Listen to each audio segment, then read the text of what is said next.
Drvivú väčšinu, hej, že ja som to spravil tak, že tým, že som mal aj viac spoluprác, že nielen vás a podobne, tak vždy som si chcel tú platformu vyskúšať.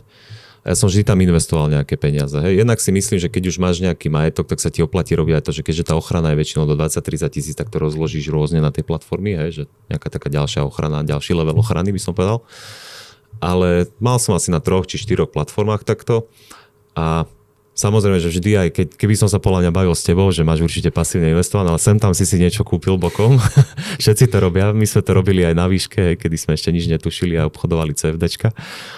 Ale že proste aj teraz to robia ľudia, hej, že keď som sa bavil, ja neviem, s chalanmi z Finaxu alebo podobne, tak aj oni ti povedia, vieš, že jasné, pasívne, ale sem tam si kúpim nejakú Teslu alebo si zašpekulujem, že je to ako keby nejaký druh adrenalínu. Ale hej, že dlhodobo mám investované skrátka, že čo najširších indexoch.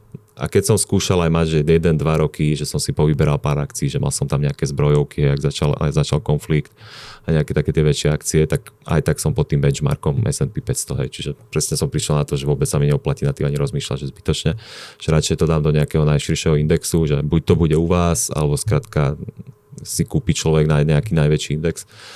Tak je to podľa mňa oveľa lepšie, ako teraz platiť si nejaké drahé kurzy influencerov alebo niekoho, kto ti povie, že kúp si teraz Teslu a predaj o 3 mesiace, podľa mňa to je blbosť.